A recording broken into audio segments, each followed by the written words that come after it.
Thanks for the opportunity to be able to speak to you to give a report. I just want to read a couple of verses, first of all, in Mark chapter 16 and verse 15. Mark chapter 16, verse 15, familiar words to us, I'm sure. And he said unto them, Go ye into all the world and preach the gospel to every creature. And then verse 20 says, And they went forth and preached everywhere, the Lord working with them. I often think of these verses as I give a report. Not only the verse that's constantly on my mind, go into all the world and preach the gospel, looking for every opportunity to be able to reach out with the gospel. But then the scripture says in verse 20, they went forth and preached everywhere. And when I show you some of the pictures of the places I've been able to preach the gospel and use the presentation, especially, you'll understand why that verse is very important and quite apt. So I suppose that's where I really want to start, is thinking about the World War One presentation and the gospel opportunities. This, of course, started 11 years ago. Most of you will probably know that we went full time in the Lord's work at the end of May last year, so we're almost a year there. And I'd been with the company that I'd worked for in agriculture for 30 years. And then the Lord had called us over a period of 7 years. That's a story in itself. But we went full time on the 31st well, we finished work on the 31st of May. Our commendation was the 1st of June last year. But one of the main works we've been involved with over the last 11 years is the World War One presentation, which you have maybe seen by now. And the presentation itself traces the life of my great granddad, William Coltman, who went to war but refused to fight because of his faith. Was a Christian, was in an assembly fellowship in the assembly at Winshill, where I'm from. And because of that, what he stood for, these are some one or two slides from the presentation. He was a Christian, and we talk in the presentation about John 3:16 and for God so loved the world. And we talk about the fact that the story itself is called the story of the two crosses. And if you were to ask William today, which is the most important cross, either the Victoria Cross or the cross where the Lord Jesus Christ died, then there is no doubt that he would want to talk to everyone about the cross where the Lord Jesus Christ died. So that comes out, the gospel kind of weaves itself through the presentation, the life of William. So that is an opportunity in itself. And over the last 11 years, or 11 years ago, I personally had never seen it as a gospel opportunity, the story of William. And it was Graham Patterson that pointed this out to me, having read the book about the life of William. He then put part of the presentation together. I then added a lot of stuff to it, and was given an opportunity in a school down here to be able to reach out with the gospel.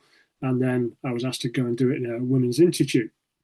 And having then sought out, we'll come across this in a minute, and one or two things, but having then done a presentation, every time I did the presentation, that's still the same now, it's like a pebble going into a pond, and more people hear about it, take away my details and pass it on to others, and they contact me. And so there are countless people around the country, in every village, in every town, in every city, who are constantly meeting in a social way, but they all have a speaker. So I've tapped into that opportunity and using this tool as a message of the gospel. So the life of William, and to weave the gospel into this. So these are one or two slides from the presentation. One of the things we talk about is the tomb to the unknown warrior in Westminster Abbey. Again, a very interesting story, but 4 verses of scripture around the edge of that tomb. And one of them is unknown and yet well known. And we talk about that as well in the presentation and get the gospel across through that. 3 tracks that I've written over the last 11 years, all based on the story of William. For Valor was the first one. For Valor is the 2 words that are on the front of the Victoria Cross. And then Unknown and Yet Well Known, the story of the unknown warrior. And then finally, the 100-year anniversary of the end of the war. I wrote the day the guns fell silent. And so everybody that's, apart from when I'm in schools, but everybody else that I go into and speak to, and you'll see pictures of in a minute, I have make sure that each one gets these 3 tracks to take away with them. So not only do they get the gospel, the presentation of the gospel through the presentation, but also 3 tracks are taken away with them as well. And then the book that was written on his life is also available for sale. So they're all available from myself. So where have I been over the last few years? I suppose 4 main groups as far as the presentation is concerned. And this is just a part of the work that we're involved in with the World War One presentation, but it's an ongoing thing. I never thought it would be lasting this long, 11 years in, and we're still as busy as ever. The WI and Probus groups, Rotary Club's U3A. I just want to show you a few brief pictures before we get on to other things. But I suppose they're the four biggest groups. The WI, when I first was spoken to about the WI, I then, having done the first group, the first WI, I then started investigating as to how many WIs there were. And I thought in the back of my mind that the WIs were sort of no longer really a dominant force. Well, I started to investigate how many WI groups there were in the surrounding area where I live. I'm in Staffordshire, but Derbyshire's the next county, Leicestershire's the next county. And I was shocked to know that there are hundreds of these groups all around. So I started contacting one or two. And they came back to me immediately, wanting me to go and to show the presentation. I don't have to go to and try and get dates now on bookings. I've just got people constantly coming to me, which is a remarkable thing. The first WI group I ever went to, I'll just tell you about that because it's really a remarkable thing happened there. You can imagine that it was a daunting experience. You know, when we preach the gospel, very often we're in our comfort zone because we're preaching to the majority of the people that we speak to in our halls are probably saved and they're with us and they're 100% behind us as we preach the gospel. But going into these groups, you're quite possibly the only believer. And certainly I can say I've been stepping out of my comfort zone to be able to reach these people. But it's an opportunity, massive opportunity to be able to get into these groups and to use the presentation to get the gospel across to them. Well, the first WI group I went into was not far away from where I live, about 4 or 5 miles away. My dad came with me, and that night we went into that group, 40 or 50 women, and able to show the presentation and give, I think I'd only got one tract available then at that point. There was a lady came to us afterwards at the end of that talk, and she came to us and she said, I've never been in this hall before. It was a village hall. She said, I don't know a soul here. I'm not from round here. So I said, so how are you here then? She said, well, I'm up visiting friends who are not well. And she said, this morning I walked to the shop and I put past this village hall, and on the outside was the advert for this talk tonight. So she said, I thought I'd come. So she didn't know a soul there. She's not from around the area. She'd never been in that building before. Yet she came, she heard the gospel, and she took a tract away with her. And what a tremendous opportunity. Now, that is countless times that is happening. And these are some of the groups that I've been going into. The WI is one in Birmingham, 52 people there.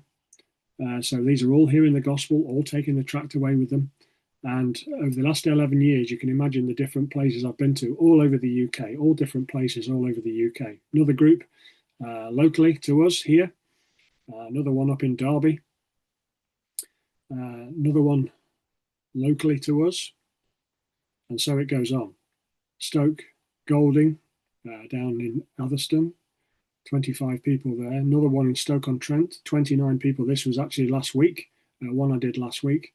And so this is a great opportunity to be able to reach out with the gospel and for them to all take tracts away with them.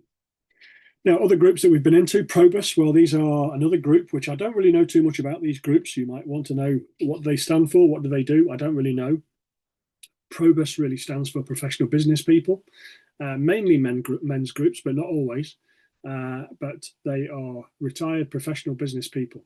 And they have asked me, they meet on a regular basis. There are countless groups around the country. And here's one in Birmingham, a large group in Birmingham. Here's one up in Manchester. And another one actually is a ladies' Probus group, which actually met in the Chesterfield Football Club. And that was my view from where I was standing over the pitch. And another one over in Nottingham. So professional business people. Rotary clubs, maybe not as busy as they were. Probably one of the smallest groups I do, but the last Rotary club I did was in Burton Albion, in the football club in Burton. They hired a room in there, and that was where I was to do the presentation to them. But by far, the biggest group that I've been doing over the last few years are a group called the U3A. U3A stands for the University of the Third Age. Now, these groups are huge. When I say huge, they will have hundreds of members for each group. And there will be many groups over the country, probably over 1,000 groups. And they will have thousands of members. Now, what these U3A tend to do is they'll split off into groups. So some like poetry, they'll go and do that. Some like reading, they'll go and do that. Some will go out for meals. Some will go to the cinema. Some will, all different kinds of things. Some will learn a different language. But once a month, they have a meeting. Now, it wouldn't be unusual for a U3A group to have, say, 800 members. But that means when they have a meeting once a month, and all of their members are invited, it's not unusual for you to get over 100 members to a meeting. And that's what I tend to find. And here's a few pictures of some of the places I've been to. So this is a place down in, I think it's Northamptonshire. This is a place, quite a unique place actually. They hired a church, and there was 110 at this. So it's not bad having 110 unbelievers in your gospel meeting, is it? But I was able to do this presentation to this group, and a few months later, it was quite strange. A few months later, I was booked to go to the area again for another U3A group, and the person that was on the phone to me, directing me to where the meeting was, I thought I recognised this place, and they seemed to be directing me to this church.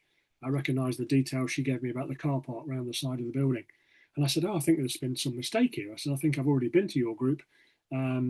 Because I was there a few months ago. She said, "Oh no," she said, "there's two different U3A groups that meet in this church." And she said, "The one you've already done is the small group, 110, that's the small group." She said, "We're the north of the city and we meet in the same building, but we're the bigger group." And she was right. Just a few months later, I was back in this church doing the presentation to a U3A group, over 160 people present in the same building. And again, what I have to do in that situation at the end of the presentation, I have to get people that are members of that group to go out and give the tracts out for me while I field the questions. So they're actually handing the tracts out for me to each person as I field questions at the end of the presentation. But again, a tremendous opportunity. Here's another one, another big group that we did, another U3A group. This was a very big group that we were able to do. But again, great opportunity to be able to stand in front of these people and to share the gospel with them. Just flicking through some of these. This is one in Cambridge, 130 were at this presentation. And of course, they're the four main groups. But of course, many other people have used the presentation as well. I just want to show you a few slides. I'm not going to go into any of this in detail because of the recording, just to try and keep it moving as quickly as possible for you. But there are a number of places that I've been to. There seems to be a lot of places around the country now where it's sort of a self-contained village for older people. And in this self-contained village, the people live in their own apartments, but in that village is a shop and a restaurant and hairdressers and all different kinds of things, and which do these older folks. And this is one of those. I think there was 135 rooms to this self-contained village, and we had about 50 or so folks come down for the presentation this night. Also had the opportunity to speak to the Army cadets in Leicestershire. I think there was about 30 cadets that night. I get, when I read the verse in Mark chapter 16, they went forth and preached everywhere. And literally, I've preached everywhere. I've preached in hotels, I've preached in village halls, I've preached in rooms at the back of buildings that just unbelievable. And this was a room I was asked to go into. This group asked me to go and speak to them, and they met in one of their members' house. And this was actually right on Remembrance Day as well. I remember this clearly. So this was in one of her lounges. And so I set the presentation up and just happened to sit down at the side of these chairs next to a bookcase. And as I looked at a bookcase, I noticed there was a Bible on it. They were obviously church-going people. Now, I was asked to start the presentation just after the minute silence at 11 o'clock. But then just as we were about to start, she said, "Perhaps just before you start the presentation, you'd just pray."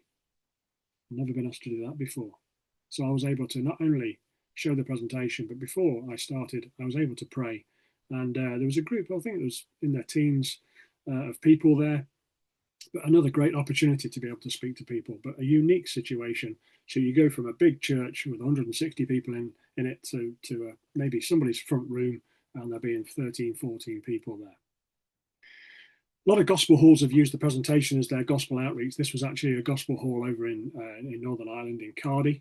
Great opportunity. There was over 200 there at the presentation, and a great lot of neighbours, and they were delighted at the turnout. And great opportunities. This is actually in the World War One, the Battle of Britain bunker. This was in Uxbridge in London, and one of the assemblies in the assembly in Uxbridge had hired this building, and over 100 people came out to see that presentation on that day.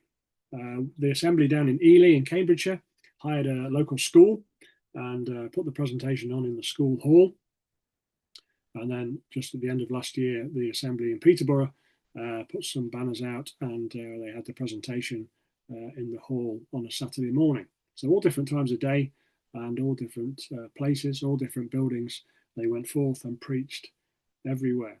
But one of the places that rang me and booked me was a daybreak group. And they said to me, the key word in that statement is daybreak. I said, well, what do you mean? She said, well, we meet at 7 in the morning. And she said, we meet for breakfast, and then you can do your presentation, and then we're all still working people. So we'll just, as soon as you've finished, we'll get up and go to work. So I don't know how many gospel meetings are going on at 7:30 in the morning, but there certainly was that morning, and able to meet with them and do the presentation at 7:30, 8:15. Sure enough, I finished, able to hand the tracts out to them, and then they got up and all left to go to work. This was an assembly in London, in Harrow, where they had a lunch and invited people to come for lunch. But before the lunch was a presentation. That was in last year. And then the assembly in North Lee in the Cotswolds hired a coffee shop and put the presentation on in this coffee shop. This was at night, and we had the whole coffee shop to ourselves, and a few people came along to that. Now, just down the road from where we live in Burton-on-Trent is the National Memorial Arboretum. This is a national place of remembrance. We've done the presentation there a number of times, but I contacted them recently to ask if I could maybe work with them again. And they asked me, this is a national place of remembrance where they have over 300,000 visitors. There's different memorials all around the 150 acres of land, different parts of different wars and different things that are commemorated. But 300,000 visitors, 20,000 of which are children. Now, in my mind, I really wanted to get into their education department, maybe to be a volunteer for them, to be able to show this presentation to the children that come through the Arboretum. Now, that as yet has still not happened, but I was able to go and speak to all the people that actually then speak to the children that come through the Arboretum, because they mention William every time they do things with the kids. And so I was able to go and show the presentation to the educators that they call them, who then can then pass information on to the children. Now, I wanted to be one of those educators. At the moment, they don't see a gap in their program for me to be able to do that, but we're praying that that might be an opportunity in the future. Now, one of the things that's just down the road from where we are as well, about half an hour away, is a Whittington Barracks. And this is where all the people that go into the army to train medically go. On that site is a building called Coltman House, named after William. And in the building is a couple of pictures of his and also some replica medals that he was awarded. And I was contacted by them last year, the end of last year, November, to be able to go and show the presentation in Coltman House. There was about 70 military people there that day. So again, able to show the presentation and also to give them all the tracks. So that was a great opportunity. They knew that the building was called Coltman House. Some of them didn't really know too much about William, so I was able to show the presentation and fill them in on that. So over the last 3 or 4 years, I've just put a few dots on the map as to where I've been over the last 3 or 4 years. And that's just some of the places, not all of them, but just some of them where I've been able to show the presentation. So it's been a great opportunity as far as the World War I presentation is concerned. Now, just moving on then to show a few other things that I'm involved with. This is our gospel hall in Winshill in Burton-on-Trent. Not a very big hall, but we're certainly very busy. One of the things we've been doing, of course, we try and do this every year, is show the presentation, the story of the two crosses. We normally have a banner or whatever to put out, and we normally get a good response from the village around us. We try and work as much as we can very closely in the village and the community. And a few things that we're involved with. We've got a Sunday school, a kids club every Sunday, which I'm responsible for. And then over the last few years, we've run a holiday club in the summer. But this year we decided to, because I'd now full-time, a bit more time on my hands, I was able to do one at Easter. So we did an Easter club as well. So we've got the holiday club coming up in the end of July, running into the first few days of August. The Sunday school, the kids club on a Sunday has got very low a few years ago, but we've now built it up. We've got a good number of children coming along and also parents that stay with the children as well. So we're trying to work as closely as we can with them as well. Now, the hall had a bit of a sort of uplifted the hall in the about 18 months ago, 2 years ago. All the internal part of the hall was completely changed. New heating system, flooring, chairs, decoration, new kitchen, all that sort of thing. As a result of that, we wanted to start a coffee morning, and we have started again, but that very slow to start with, but now it's built up. We normally get between 25 and 30 people in from the village and surrounding area, and neighbours and such like coming into that. Just once a month on the last Saturday of the month. The family tea is the second Sunday of the month that we run, and that is very busy as well. We get a good number of unsaved in to the family tea. This is one or two pictures from the coffee morning. We also provide breakfast, bacon baps and cakes and that sort of thing to get the people in. So that's a great opportunity and a good relationship builder to then for them to then come on to other things and to come to the teas as well. Another thing we're involved in is in the village there is a fete every year. So we normally have a stand at the fete. And again, it's a learning process. We've only done about 3 or 4 of them so far. The first year we had leaflets out on the table and yeah, very quiet.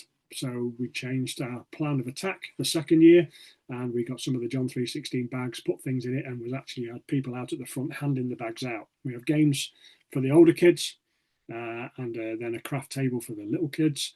And the children can enter into prizes and different things to be able to win prizes during the day as well. So that's a good day. It's normally on a Sunday, Sunday late morning to sort of mid-afternoon that we're there. So we're there a few hours, but again, being able to reach out and get our name out around the village. There's a couple of pictures from the fete.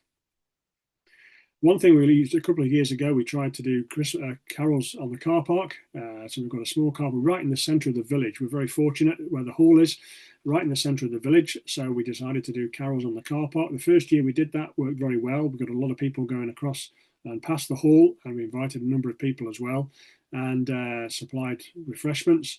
Last year didn't work as well, purely because the weather was horrendous, absolutely horrendous. We normally had a gazebo up, as you can see, and last year when we tried to put the gazebo up, we nearly lost it. So last year wasn't as good, but we may try that again this year, or may try something slightly different this year with our plans. Another work we're starting actually in the next couple of weeks, the 12th of June, is a ladies' craft night. One of the reasons we've done that is because whenever we do craft and things for the children in Sunday school, maybe at the end of Sunday school or whatever, because we often do a Sunday school lunch for the children and the parents, and we often do a craft at the end of Sunday school.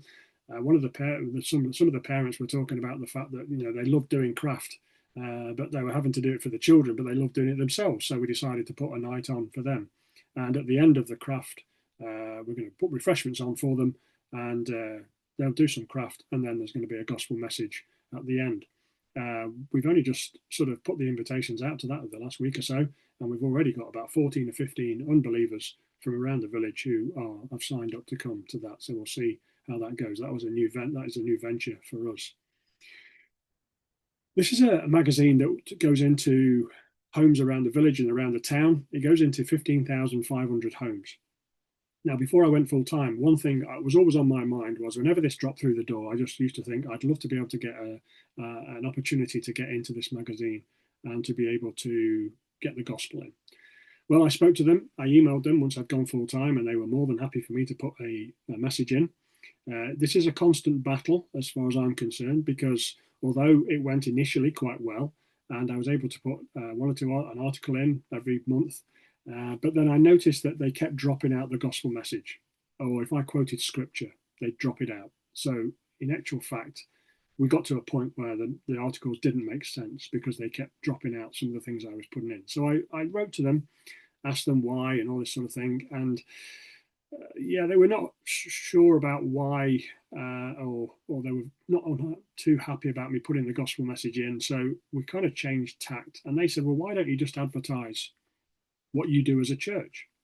Which I'd always shied away from because I didn't think they'd be too happy about that either. But that's what I'm doing now. So I put a bit of a message in. I do message part of a gospel message in there, or a very brief message, which they seem to be a little bit more happy about. But I also advertise the fact that we've got a gospel meeting coming up. We've got a gospel tea coming up, coffee morning, kids club, mums and tots group, all of those sort of things. I'm able to advertise that. And that all goes into 15,500 homes. They print it, they deliver it. So all I've got to do is write an article every month. So that's one of the things that we use just to try and get the gospel out there as well. And it also gives a link to other Instagram pages and different things that we do.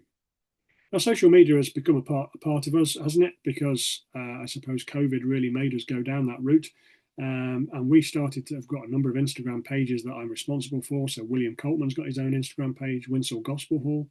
And then under the banner of Living Hope, which I do the articles in that magazine, living.hope316 has got its own Instagram page. And then I also do a bit of work for Young Precious Seed, the Precious Seed magazine. Social media, we tried to put small, it's like 1 minute gospel messages out there. That was as a result of something that happened at work, and they were telling us about things that we were sending out to customers, and they were coming back telling us how many people had viewed what we were putting out there. And the upshot was that the lesson I learned was that if it's short and compact, more people are likely to view that message there and then. If it's too long, they might save it and never view it.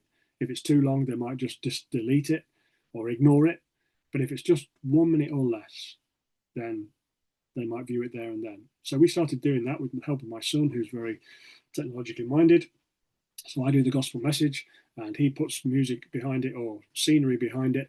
And we started putting these out onto social media, and literally thousands of people were viewing it. So we try and do a little bit more of that. I try and put on William Coltman, some of the things where places I'm going. So if you want to go on Instagram and follow any of these pages, you are more than welcome. Living Hope, we try and divert people to for gospel messages, and Winsell Gospel Hall advertising some of the things we do. So there's some of the Instagram pages. So social media is a big part of what we do as well. Now, as far as the Precious Seed magazine is concerned, a few years ago, I was concerned that there's a lot of good stuff in there, but a lot of young people are not viewing it. They don't read the magazine. So I just wondered how on earth we could get around that. Well, they hadn't got a social media page really of any note, Instagram. So we said we'd provide it for. I'm not on the Precious Seed committee, so I'm just helping out, trying to get young people to view Precious Seed or the Young Precious Seed magazine within the magazine. And so we started doing a bit of social media. And one of the things that we're involved with at the moment is actually putting some of the articles into an audible format, so they can listen to the article instead of having to read a magazine. Young people probably more sort of willing to listen to it, whether they're going to uni, whether they're traveling to school, whether they're on a train, whether they're going for a run. They might be willing to listen to the magazine and listen to the articles rather than read them. So that's what we're trying to do at the moment. We're trying to put on the Instagram page the link to an article. Some good articles being written, and it's a shame that the young people don't access it. So hopefully by putting it into an audible format, then that will change. Another thing I do is a card which I start to leave around it. On one side, it just says scan for good news, then pass me along, or just scan for good news. And on the other side is a QR code, which if they just scan it with their phone, takes them straight to a gospel message. So as I go around, it might be in a cafe, it might be in a shop, it might be anywhere I go. I might just drop one or two of those around and people might just pick them up, scan for good news. So hopefully they'll scan it, take them straight to a gospel message, and it's just a 30-second gospel message that they can view.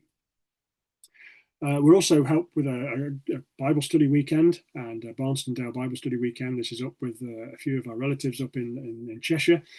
This will be our third weekend this year in 2025. And this year we've got Colin Hutchinson to be with us for the Bible study weekend. So that's at the end of August.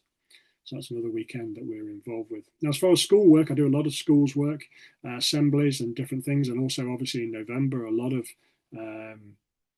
sort of remembrance assemblies, but on a regular basis, just going into schools doing regular school assemblies. This is one school that I go into, the remembrance assemblies, every year.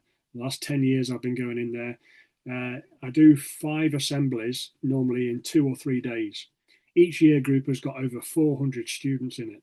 So 5 assemblies, over 2,000 students and over 20-30 teachers in each assembly. And I'm able to just split the presentation up into smaller chunks so that as they go through the school, the senior school, by the time they get to the end of the school, they've had the whole story of the William Coltman. story. So this is some of the halls that I sit in, stand in, doing the presentation. Huge halls, over 400 students, and the attention is fantastic. At the end of each presentation, when I'm in this school, I also have the last post playing as well, because this is their remembrance assembly, and they're always very keen to get me to come into the school. And one other thing I did was in a lunchtime Bible club in a school, a local primary school. This is actually the school where William went when he was a child, and a tiny village school. But I had the opportunity of going into that school to do a presentation and to run a kids club at lunchtime, just half an hour. So sing choruses with them, do a story, do a quiz, do a memory verse, and prizes for them. And we've got a good number of children each lunchtime to be able to do that. Also, the books that Stuart Scammell has provided. This Easter, I was able to take just over 300 into local schools. The schools were very pleased to be able to accept them and to give them out to each child in the schools.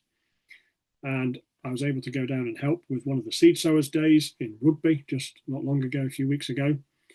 So that was a great opportunity. Now, as far as future plans are concerned, well, I say future because we've already started putting some of these into action. Different things that we're involved with. I was able to sit in reports from Stuart Scammell not too long ago, just over 12 months ago, and he was talking about the homeless work, and also sat in a presentation by Paul Jenkinson with regard to the banners at the side of the road. As far as the banner at the side of the road is concerned, I felt really exercised after Paul's report to be able to try and do that. I spend most of my time going up the M6 to Liverpool because that's where my wife's from. And but then when I'm speaking to Paul about the opportunities to be able to put a banner on the side of the M6, probably would cost between £2,000 and £8,000 a year, and so that seems a bit steep. But then I went away from that thinking, well, a lot of these banners on the side of lorries are often in farmers' fields. Well, I used to work in agriculture and did so for 30 years. So some of my customers have got fields, surely by main roads. So I thought of one of my best customers that I went back to see him a couple of weeks ago and spoke to him about the opportunity here, and he was not against it at all. We didn't talk about how much it was cost, but one of the problems we've got at the moment he hasn't got a spare lorry body that he can use to put the banner on. So he's going to try and investigate that and try and get hold of a lorry body. So we haven't ruled that out. That's kind of on the back burner, but we're still praying about that, trying to see if there's an opportunity. Now, you'll notice on the bottom right, it just says TJ Parry and Family, Independent Funeral Directors. Now, what on earth is that all about? Well, you may know that both of my parents have died within the last 12, 13 months. My dad died this year in March, and Mum died in April last year. TJ Parry is the funeral directors that did both of our Mum and Dad's funerals. We know the family. In fact, the MD of the funeral directors is only 26, and he was at school with my daughter. One of the funeral bearers working for that company is the MD's dad, and I was at school with him. And then the grandparents of these guys, my dad used to collect insurance off them, so we knew the family. Excellent funeral directors, but one of them, the grandparents, started coming along to our coffee morning as a result of coming to my mum's funeral, and she still comes along every month. But one of the things she does, even though she's in her 80s, she runs a bereavement group for the funeral directors. So people that have lost loved ones, they just meet up and have a chat and support each other. I said to my wife after I'd heard her say that, that's a great opportunity, a massive opportunity. And I wondered whether I could, go along to that. So anyway, I spoke to her again a few months later and asked if I could go to that group, thinking that maybe I might be able to speak or advertise things that we do at our hall, and I'd get people to come to the coffee morning or to the teas or whatever. And sure enough, they were delighted for me to go. And I've been to two now, one last month, and this past Tuesday I've just been to another one. And we've been able to speak to them, and we've been able to obviously talk about my own situation, losing my parents, but also talk about the Gospel Hall and what goes on there. And some of the people that come to the bereavement group have been to the hall, come to the coffee morning, so it's a great opportunity. So that the other thing that might come from that is the fact that I've started to write a tract, which hasn't been printed or designed yet, but actually for people that have lost somebody, and just to try and weave the gospel into that, and to maybe use that at the group. So another opportunity, which I think which is a great opportunity to be able to reach people and maybe get them to come to the hall. And the homeless work, well, Stuart Scammell was talking about the homeless work in his report, and that has really, we've really moved on with that work now. We've already been out a few times. We're working under the project Hope Restored, or Project 3418. The reason it's 3418 is the fact of Luke's Gospel, the third book, chapter 4, verse 18, and chapter 4, verse 18. The Spirit of the Lord is upon me, because he hath anointed me to preach the gospel to the poor, and hath sent me to heal the brokenhearted, to preach deliverance to the captives and recovering of sight to the blind, to set at liberty them that are bruised. Now, at the moment, we're looking at purchasing maybe a trailer, which you see in the picture here, but we've certainly got buggies that we're using at the moment, just walking through town centres. We're actually doing it in Nottingham, in Derby, and in Burton-on-Trent. We've been to each one of those towns once so far, and had great opportunities to reach people. In Nottingham, with 25 people we reached, in Derby 15, little less in Burton because we're a smaller town. But we're going out again tomorrow night in Nottingham. On this tomorrow night will be the 29th of May, just to reach out to people, to give them supplies, essentials, and also to reach them with the gospel and give them tracts as well. So that was a whistle-stop tour of our report. So thank you for your interest. Thank you for your prayers. We would appreciate your prayers moving forward with the work of the Lord. That's just some of the things that we're involved in, and we trust that it will be of interest to you and an encouragement to you as we seek to reach the lost. There are so many opportunities out there in the day in which we live, and we really appreciate the opportunities that we have, and we're very conscious of the scriptures that we read at the beginning. Go ye into all the world and preach the gospel. Today is still, despite what people might tell us, today is still a day of great opportunity to reach out with the gospel. And there are people out there in the world today who are seeking for something, and we've got the answer, the greatest message that people could ever hear about the greatest person, the Lord Jesus Christ. So thank you for your interest, and thank you for your attention, and we trust the Lord will bless this report to each one of us. Thank you very much for your attention.